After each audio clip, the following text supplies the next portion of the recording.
Bienvenue dans la vidéo de formation sur l'utilisation du test rapide SD Bioline onchocerciasis IgG4. Le test rapide SD Bioline onchocerciasis IgG4 détecte les anticorps spécifiques de l'antigène OV16 à l'origine de l'onchocercose, également appelée cécité des rivières. Les kits de test IgG4 peuvent être conservés à température ambiante entre 1 à 40 degrés Celsius. Vous trouverez dans le kit la notice d'utilisation du test de l'onchocercose. Vous pouvez vous y référer pendant la présentation des différentes étapes. Le kit contient 25 sachets scellés, chacun contenant un seul test. Le kit de test contient également des lancettes, des tampons imbibés d'alcool, des pipettes capillaires et le diluant de dosage des IgG4 de l'onchocercose.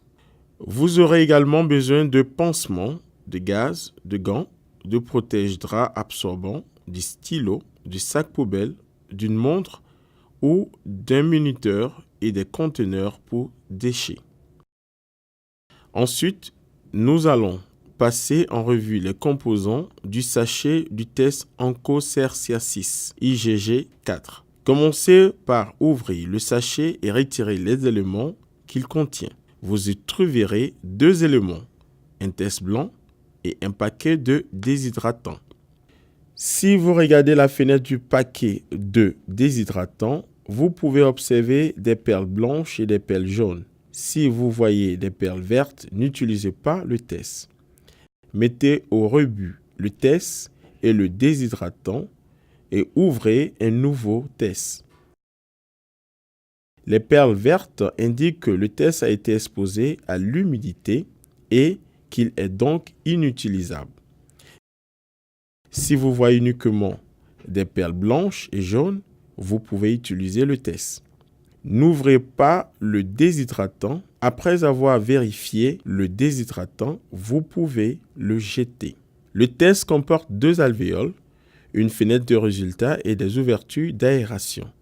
L'alvéole ronde est réservée à l'échantillon de sang. L'alvéole carrée est réservée au diluant de dosage.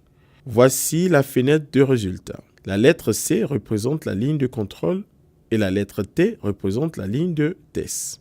À l'extrémité du test se trouvent des ouvertures d'aération qui facilitent le séchage. Nous allons à présent passer à la réalisation du test rapide SD Bioline onchocerciasis IgG4. Vous devez l'installer et le préparer avant le premier prélèvement d'échantillons de sang. La surface du travail doit être plane lors de la réalisation du test onchocerciasis. Le poste de travail doit être complètement couvert de protège-draps absorbants. Maintenant que le test de travail est prêt, nous pouvons commencer. Tout d'abord, enfilez une nouvelle paire de gants. Utilisez une nouvelle paire de gants pour chaque patient. Vérifiez la date d'expiration sur le sachet du test. Si la date d'expiration est dépassée, mettez au rebut le test et prenez-en un autre. N'utilisez jamais un test périmé. Ensuite, ouvrez le sachet du test et vérifiez le déshydratant comme décrit précédemment. Souvenez-vous, les perles vertes indiquent que le taux d'humidité présent dans le sachet est trop élevé. Vous devez donc jeter le test et en prendre un autre. Chaque test doit comporter une étiquette permettant d'identifier le patient de façon unique. Vous pouvez écrire sur le test à l'aide d'un stylo. Vous pouvez également coller une étiquette comportant un numéro unique, mais faites attention de ne pas recouvrir les ouvertures d'aération. Ouvrez l'emballage d'un tampon imbibé d'alcool. Choisissez la main du patient qui l'utilise le moins et frictionnez son annulaire avec le tampon pendant 10 secondes. Laissez le doigt sécher à l'air libre. Ne soufflez pas sur le doigt et n'essayez pas d'enlever l'alcool. Une fois que le doigt est sec, servez-vous de la lancette pour piquer le doigt. Mettez au rebut la lancette dans le conteneur pour objets pointus et tranchants. Pour plus d'informations sur cette procédure, visionnez la vidéo relative aux meilleures pratiques de prélèvement sur le doigt. Une fois qu'une goutte est formée sur le doigt, utilisez la pipette capillaire et remplissez-la jusqu'à la ligne noire. Assurez-vous que vous remplissez bien la pipette jusqu'à la ligne noire. L'utilisation d'une trop petite ou d'une trop grande quantité de sang peut avoir une incidence sur le résultat du test. Visionnez la vidéo relative aux meilleures pratiques de prélèvement d'échantillons de sang pour avoir une présentation plus détaillée de la procédure de prélèvement de sang à l'aide des pipettes capillaires fournies dans le kit de test SD. Posez le test à plat sur la table, puis positionnez la pipette dans l'alvéole d'échantillons de sang et, si nécessaire, appuyez sur la pipette pour déposer le sang dans l'alvéole. Ne forcez pas lorsque vous positionnez la pipette dans l'alvéole d'échantillons de sang. Le sang sera directement absorbé par la bandelette de test. Mettez au rebut la pipette capillaire dans le conteneur pour objets pointus et tranchants. N'ajoutez pas de sang provenant directement du doigt sur la bandelette de test. Ajoutez 4 gouttes de diluant de dosage dans l'alvéole prévu à cet effet. Souvenez-vous, l'alvéole réservée au diluant de dosage est l'alvéole carré situé à l'extrémité de la cassette de test. Placez la bouteille de diluant de dosage directement au-dessus de l'alvéole pour vous assurer que la taille des gouttes est correcte. Utilisez uniquement le diluant de dosage fourni dans le kit pour effectuer le test. Réglez le minuteur sur 20 minutes et démarrez-le. Assurez-vous que le test est posé sur une surface plane pendant les 20 minutes. Vous pouvez utiliser une montre en guise de minuteur. Si vous utilisez une montre comme minuteur, il peut être judicieux de noter l'heure de début et l'heure de lecture lorsque plusieurs tests sont réalisés simultanément. Le test est en cours. Une fois disposé dans l'alvéole, l'échantillon est absorbé par la bandelette. Le diluant de dosage ajouté dirige l'échantillon vers l'extrémité de la bandelette. Lors de son déplacement dans la bandelette, l'échantillon entre en contact avec la ligne de test et la ligne de contrôle.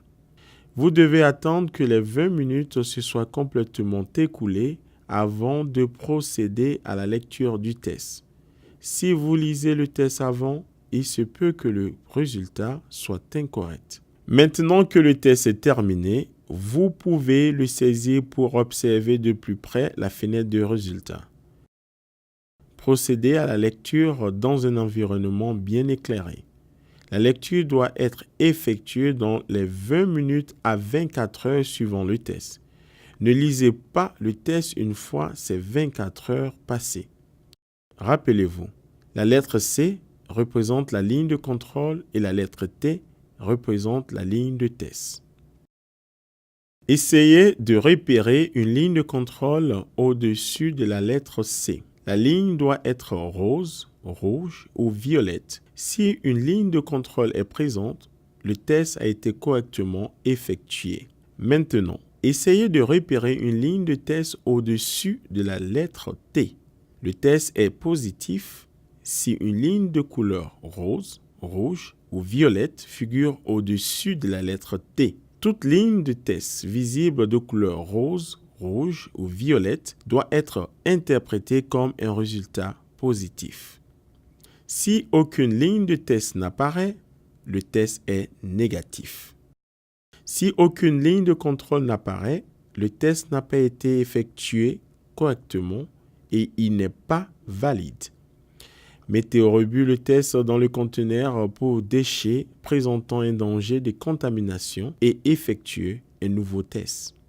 Si une ligne de test apparaît, mais que la ligne de contrôle est absente, le test n'a pas été effectué correctement et il n'est pas valide. Mettez au rebut le test dans le conteneur pour déchets présentant un danger de contamination et effectuez un nouveau test. Nous en avons terminé avec la procédure de réalisation du test rapide SD Bioline Onchocerciasis IgG4. Si vous avez d'autres questions, contactez Pat à l'adresse dxinfo@pat.org.